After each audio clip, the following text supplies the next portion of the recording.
What's going on, guys? It is MurderInc here, back with yet another Raid Shadow Legends video. Today we're going to be talking about Tormin, what's changed since he's been released, the build that I found that takes people completely by surprise and can really help you progress forward in the arena by following these simple rules. And I guarantee you, you will notice a significant increase in your win rate if you do build your Tormin like this. Also, as a quick side note, as you can see, I don't have my hair up this time. I didn't want people to get too crazy thinking I did cut my hair. Don't worry, the hair's still here.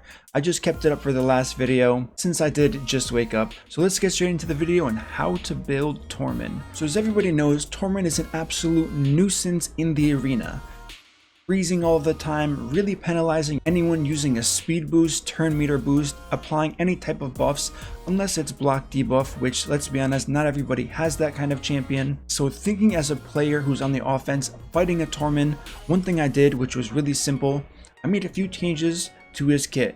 Everyone knows how he works. I just explained to you the main purpose. Everyone sees the passive and says, okay, accuracy, making him tanky, giving him a stun set, that is definitely good. It's definitely a possible way to go about Tormin, but one thing you can do to completely shock your opponent is to build Tormin with damage. Now obviously, as we can see here, I have him in a swift parry set. I'm not expecting everyone to have a swift parry set since this is from Platinum Arena. However, I do want you to notice the stats that I have on him. 5.3 thousand defense, crit damage, really nothing impressive when you think about it. 208% crit damage, 99% crit rate, very slow 167, and only 250 accuracy. So the point in this is, usually stacking accuracy, you're not going to be going against a team with 500 resistance, 400 resistance. Usually they're going to try to do as much damage to your team as possible while under that block debuff, so they're not going to be worried about your accuracy at all, which means you don't have to go crazy. You don't need 500 accuracy, you don't need 600 accuracy. Even a stun set, there is that diminishing return where as soon as block debuff is applied, your set is useless and how you built him isn't going to do anything against that team. So what I did was I built him full damage and the results are absolutely awesome. As far as Masteries go, I did give him Helm Smasher on top of things, making him a huge threat.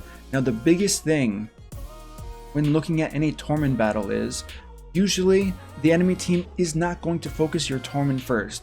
They're going to look at the major threats of your team, who can do damage to my team, who can be a huge problem. They're going to try and kill them first. Now what this does is this gives you that shock and awe effect, where they're going to be targets your damage dealing champions, saying I have to kill them first so my champions are safe.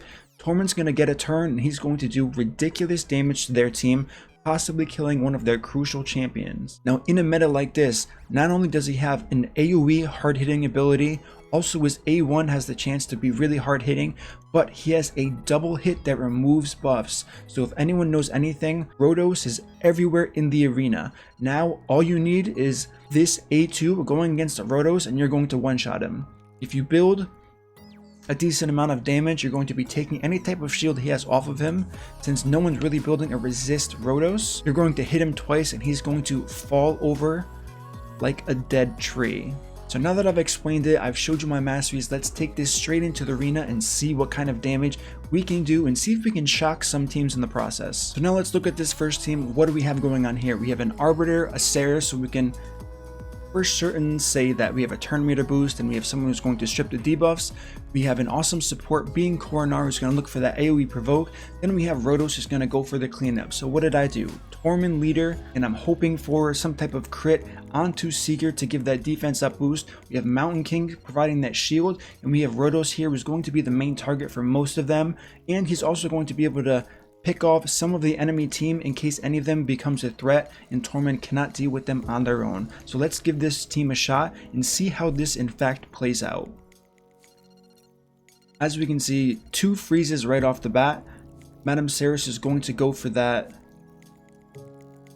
strip. If you know her AI, if your team has a shield, she's always going to attempt to steal that shield for herself instead of applying that defense down. Defense down, as we know, would hurt Tormin a ton since he has so much defense, and reducing that defense is going to reduce in turn his damage. So we did get that defense up. Let's use this A3 to start with. We're not really looking for the provoke here, we're just going for that damage. So a ton of damage here. Obviously these other champions are well built, but the fact that we ended up getting off this much damage is absolutely incredible. Let's take out Arbiter so there's no chance of a revive. And the next champion who could be a problem is Coronar, so let's get rid of the provoke chance. So as we can see, defense down is on this champion, so he's not going to be doing a ton of damage. Let's slowly start. Maybe we can kill. We do have a true fear on, so let's just go for the A1 as expected. So one thing that you're going to notice right away is this Rhodos doesn't have 100% crit rate. Please, if you're going to build a Rhodos, 100% crit rate is literally the only stat you need here. Now let's use this A2 against Rhodos. It's only going to take one hit. 13,000, easy hit. Now let's clean it up here with that A3 by Rhodos. This wasn't the best example. I was kind of expecting a little bit more from this team as far as what kind of fight they would put up. Obviously this is reset from Platinum Arena, so I'm not going to be facing the greatest teams here. But let's see if we can find someone else who's going to prove to be a bit more difficult going forward. So let's give this team a go. Sithali is usually a really good counter to a team like this, so I'm really curious to see how this plays out. They have two incredible damage dealers with Trunda and Folly, so let's get right into this and see if the same exact team will work against this team. Okay, so Folly was frozen there. Now she's gonna go. Okay, so no one ended up getting killed. We do have our defense up on Tormin, so that's definitely a good sign. What we can do here is we can just take out Arbiter. Use an A1 here. We didn't get an extra turn. Now comes Tormin's turn. Everyone says, oh, he's just going to freeze the champions, move on. But instead he's going to do an awesome amount of damage, and we can just throw this on auto and watch the rest of this go. So a lot of these teams, Rhodos has been a key part. So now what I'm going to try to do is I'm going to get rid of Rhodos and try to simply use Tormin and someone like a Mountain King to do pretty much most of the damage here. Alright, so instead of using Rhodos, like I said, we're going to go against this team, who has another Tormin in the team, so this should be an interesting breakdown. They have a Rhodos who has the block revive potential, obviously, so this is going to be interesting. I'm banking on the Arbiter going first because I'm not looking to go first here. I really want to showcase what Tormin can do, so let's see if we can pull off this win. Alright, here we are. Let's see what the start is. Okay, 3 of them got frozen. That was kind of lucky on my part. So now we're going to use this block debuff here. And as we can see, I'm running extremely low accuracy. But look what I've been able to do with that. Now we're going to use this A3 from Tormin, see how much damage we can actually do. I did get it provoke on Rhodos, which is actually kind of huge. He is getting his extra turns here. He's going to try and kill a gigantic shield with defense up, which is definitely not going to happen. Now we can freely use that turn meter boost. Let's try to hit Arbiter here. And I'm pretty sure, based on how much damage he just did, that Seeker unfortunately isn't wearing any gear. Now let's go ahead and get rid of Arbiter, because she is definitely going to be a problem. Let's try to double hit Tormin just because, I don't know, Tormin things. If you didn't want to use Duchess, you could use someone like Sylar. She is an awesome counter to Tormin. She's like a reverse Arbiter. She decreases their turn meter, and then she has decreased accuracy, which decrease accuracy by 50%, which is gigantic against anyone. Just consider taking your accuracy in half and trying to land any type of debuff on your opponents. Now let's use this A2 and clean up Rhodos here. Easy kill. We can pretty much throw this on auto because we are not worried about anything anymore. As we can see, not a ton of damage coming from his Tormin, where if he did get a chance, he could probably do a lot of damage to this team, regardless of how many freezes, because Tormin is still going to revive here.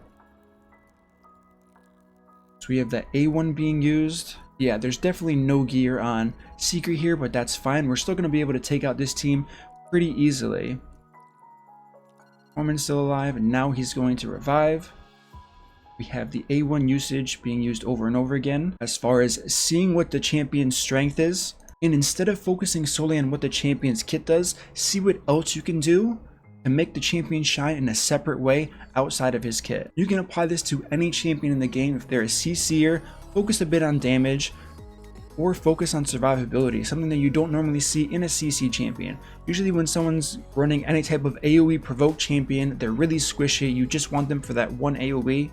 Shock your team Build them differently and you're going to get more wins than you can imagine. Now let's test this out against another team that's going to be a huge issue, because I'm going to keep my Mountain King in here against a Mashald, who is the awesome counter to a Mountain King. Since he is strong affinity to him, he has the potential to do a lot of damage. They're running a double turn meter boost, but let's see if my freeze and the fact that I'm not running a turn meter booster, unless I decide to use it from Seeker, if I can do any damage against a team that has double turn meter booster, unkillable. I'm not running Rotos, so the unkillable will stick onto these champions, as well as a Tormin who can freeze my team once Duchess has her block debuff run off.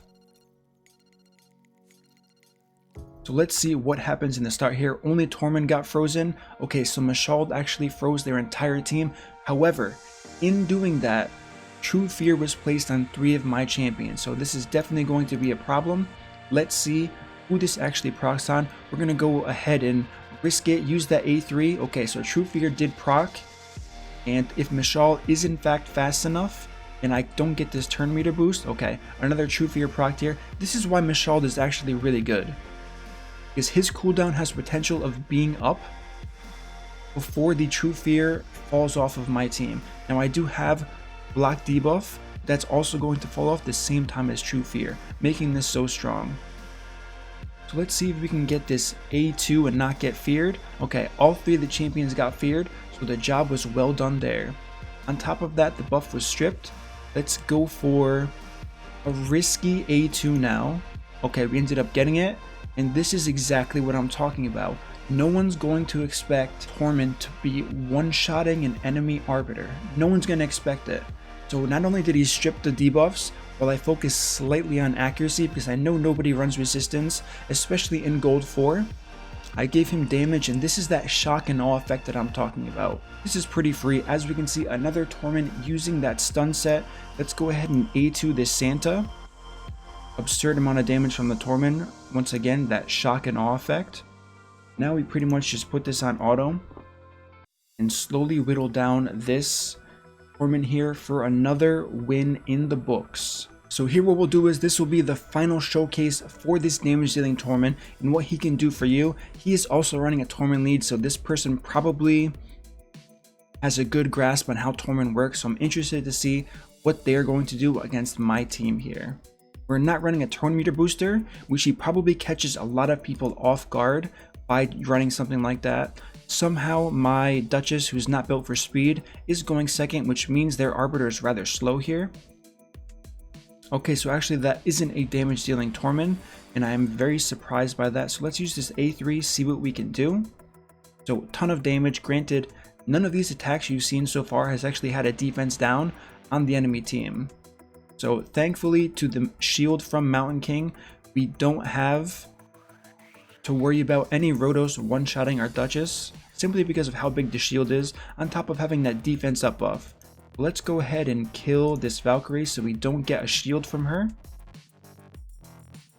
And yes, this Tormin in fact is not running damage gear, which is quite unfortunate to see. I really like seeing damage gears on Tormin, but hopefully this is a concept that's going to slowly start getting more popular with this video and circulating, since it has so much potential in what it can actually do.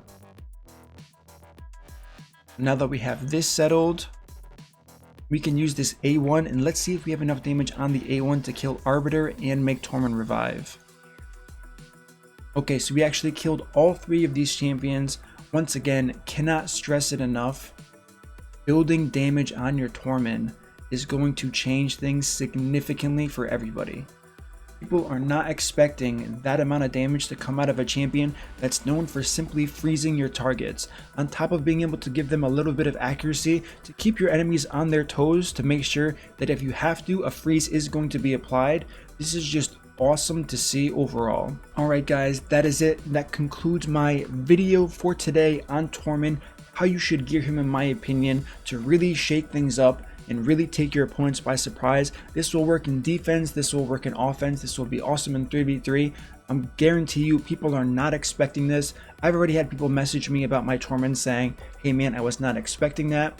whether it's because I have swift parry on them, whether it's have insane damage. So try to change things up. Don't just look at this as a Tormin video. Look at this as take a good look at all the champions you have, see what they do really well, but don't build on what they already do well. See what you can do with gear, see what you can do with stats to make them shine in a second category, because people don't really think like that and they should, and it's going to help them a ton in the arena. As always, if you like this content, subscribe, turn on the notification bell so you don't miss my next video. Make sure to like this video, it really does help in getting it circulated. And as always, I will see you all in the next upload.